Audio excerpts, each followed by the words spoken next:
Do you have an opinion about the proposed redistricting of Alabama before the next election cycle?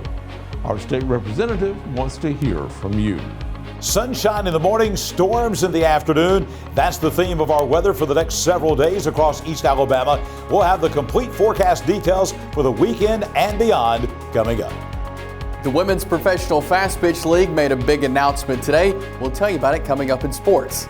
EAN Local News starts now.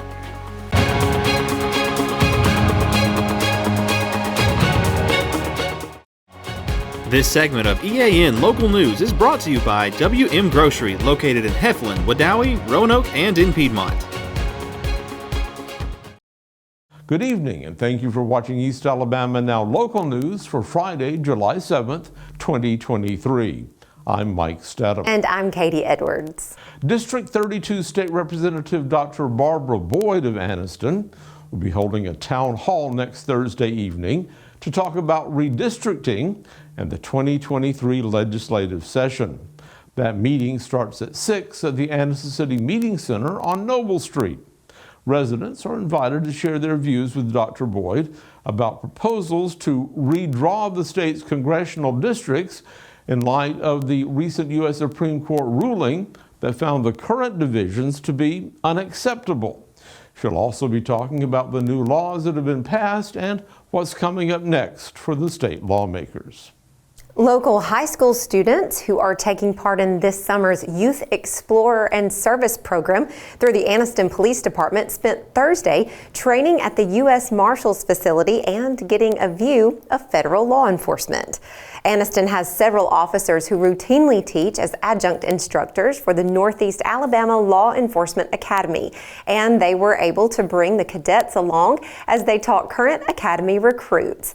The cadets were put through many different scenarios, learned more medical training to build on what they learned last week with the local police, and worked on other basic law enforcement techniques. Anniston police officers said the local cadets received high praise from the other instructors who come from all over the state. When we return, we'll tell you about a musical program next week that you will not want to miss. Since 1993, WM Grocery has been a major part of our local community. WM offers the very best in fresh produce and an outstanding meat department. WM also has many local products not found anywhere else and fresh sushi every day. If you need an event catered, come see Mrs. K at any WM store. Curbside pickup is also available for your online grocery orders. Be sure to download the WM app for all the deals of the week and shopper rewards. Go check them out today at any of their locations. We take pride in our community and appreciate your business. This segment of EAN Local News is brought to you by Waldrop Manufacturing, metal buildings made right here in Calhoun County. Parker Memorial Baptist Church in Anniston will be hosting dozens of elementary school children next week for its annual Music Day Camp program. Don Gober, the church's minister of music, has been in charge of Music Day Camp for decades, and he explains what it's all about. Music Day Camp is a special week we have here at Parker Memorial for boys and girls who have completed grades 1 through 6. It's 5 days, and in those 5 days we will learn a musical, learn all the music from memory, have all the drama, the solos, the props, the whole thing, and then the performance is Friday night of Music Day Camp at 7 p.m. This year we begin this coming Monday, July 10, and goes through July 14. Each year, the camp features a different show written especially for children in elementary school. And Gober says this year's program has a contemporary theme. The musical we're doing this year for Music Day Camp is entitled I Am. It's about an app that helps boys and girls discover more and more about the great I Am, the God and our Lord and Savior, Jesus Christ. Gober says almost 80 students are already registered for Music Day Camp, but he's always willing to make room for a few more performers. Online registration has ended. You can register this coming Monday, July 10, here in the Christian Life Center of Parker Memorial from 8 o'clock on, and you can also register Tuesday morning, the 11th. We cut registration off after that. So come, boys and girls who've completed grades 1 through 6. Now, we don't even need to get started about how much we both love the Music Day Camp program here. Your kids went through it. My kids went through it a few decades ago. Yeah. And even the young man who produces this newscast. Exactly right. In fact, let's look at a picture of Nathan Gober as he performed in Music Day Camp. I believe this is from the early 70s. It happened quite a while ago, and he doesn't look a day older. No, has not aged a bit. He has not. Well, John Holder is going to join us now in the EAN Weather Center. John, what kind of weekend are we looking for? Mike and Katie, the weekend brings more of the same. Showers and thunderstorms every afternoon. We'll have the complete weekend forecast coming up next. Well, my name's Mike Craven, and we recently purchased an open carport, metal carport from a Waldrop manufacturer. I have an extra car. We have a very small home, very small driveway, and I needed somewhere just to park another vehicle, just out of the weather. And I had been told by 2 or 3 friends that knew we had recently remodeled a home that Waldrops were the people that you need to go talk to. I was in that area one day and I thought, hey, I'll just stop in, and I did without calling, and greeted warmly, well taken care of. It was just, really the whole process was just good from day one.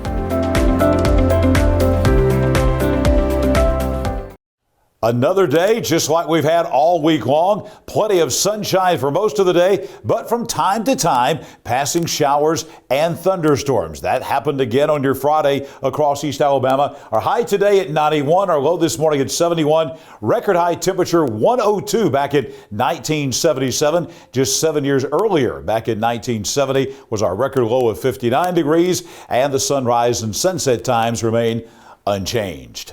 Let's take a look at weather on your street now. We're going to take you out to East 22nd Street on the north end of Anniston, right off of Quintard Avenue. Scattered storms tonight, 69 for the low. It is impossible in this weather pattern to tell you when and where those storms will form. Just be aware that up until about sunset or a little bit after, we're going to have scattered showers and thunderstorms virtually anywhere in East Alabama, including in East Anniston on East 22nd Street. For your Saturday coming up, a repeat of today on McKibben Street in the downtown Oxford area. Folks, it's just basically going to be more of what we've had for the last week or so. 91 for the high tomorrow. Again, about a 40% chance of any one location seeing a shower or thunderstorm at some point during the day tomorrow. Pretty classic summertime weather. And for next week, things are just not going to change a whole lot. We'll take out to Babbling Brook Road on the east side of Piedmont there, heading out toward the mountains, back toward Duggar Mountain on the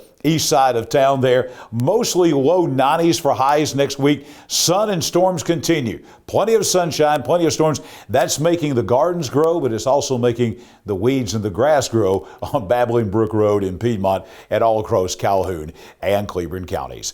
The 7-day forecast, some changes are coming. We're going to see a big uptick on the coverage of showers and thunderstorms on Sunday and Monday, especially Sunday. We're going to see widespread shower and thunderstorm activity, and some of those could be on the strong to severe side. We'll show you that in just a moment, but an 80% chance of showers, a 60% chance of showers on Monday, highs dropping back off into the mid-80s, so that will be a little bit below normal for this time of year, but it won't last for long. By Tuesday, we're back to our typical summertime weather pattern, anywhere from a 20 to 50% chance of showers and thunderstorms, highs back in the low 90s, nighttime lows in the low 60s to low 70s for the next several days across East Alabama. Let's take a look at what the Storm Prediction Center has for us out in Norman, Oklahoma. This graphic shows Sunday afternoon and evening. And what we have is most of the state of Alabama, including us right here in East Alabama, here in Calhoun and Cleburne counties, we have a slight risk area. That means we're looking at damaging thunderstorm winds up to 60 miles per hour and quarter-size hail possible. Of course, a lot of thunder and lightning and torrential downpours. So especially Sunday afternoon, but this could be at any time Sunday, but particularly in the afternoon and evening. Need to keep an eye to the sky. This is a level 2 risk from the Storm Prediction Center for most of Alabama. Don't be surprised if on Sunday afternoon we see some severe thunderstorm warnings being issued at some point in time here in Calhoun and Cleburne counties for those damaging winds and the quarter-size hail as well. Chase Robinson is coming up next with sports here on EAN News. Chase? Thanks, John. The Women's Professional Fast Pitch League officially announced today that Choccolocco Park will be home to the Women's Professional Fast Pitch League playoffs and championship game. August 9th through 13th will be when the playoffs and championship series will take place in Oxford, and you can be on the lookout for ticket information coming soon to wprofastpitch.com. We are less than 50 days away from the start of the high school football season. One of the most important jobs on Friday nights that allows the players to play and the coaches to coach and you, the fans, be able to watch the game is having officials on the field. We talked with Jason Boatman from the East Alabama Football Officials Association about the shortage right now in officiating. I know some associations have moved stuff on Thursday nights because they don't have enough officials to do Thursday and Friday nights, or some had to move games to Saturday because there's a shortage of officials in their area and everything. Various factors, it could be the fans, it could be the coaches on the sidelines, it could be the pay, and a lot of people just, they say the time, If you love the game and still want to be a part of football, you can become an official and help make sure the games still happen as scheduled. The associations across the state will begin meeting soon and will begin training the new officials. Like a Little League Jamboree, I don't know where it'll be at this year. And the first, second, third year guys will be there, mainly the first and second year guys. They'll be there with a trainer for each position. And so, if you're a wing, you may have Devin over there, behind you, telling you, hey, slide down or slide up, run in, get your spot, give him the left foot, give him the right foot, kill the clock, whatever. If you're an umpire, you may have Matt Bird or somebody back there, myself back there trying to help you. And then, we work you there, and then you go to Little League on Saturday ball, and then you get your junior high B-team game and see how well you progress, and before you know it, you may be doing a Friday night game somewhere. The first meeting for the East Alabama Officials Association will be on July 13th at the Oxford Civic Center Pavilion number 8. If you're interested in becoming an official, you can sign up at that meeting. As we told you earlier this week, the Anniston Model City Ball Club will begin their season tomorrow at the Anniston Aquatic Center. The Model City Ball Club will play host to the Augusta Generals at 2 o'clock. The game is a whiteout, so wear white and go support the new semi-pro basketball team. There will be 6 home games this season for the Model City. That's it for sports. Let's head back over to Mike and Katie. Thank you for watching East Alabama Now Local News. We're here online every weekday evening starting around 6:30 on either Facebook or YouTube. Just log into our video feed and watch the news whenever it's convenient for you. Don't forget to like and subscribe, and feel free to leave us a comment while you're there. We hope you have a great weekend, and we'll see you back here Monday for your news on your schedule.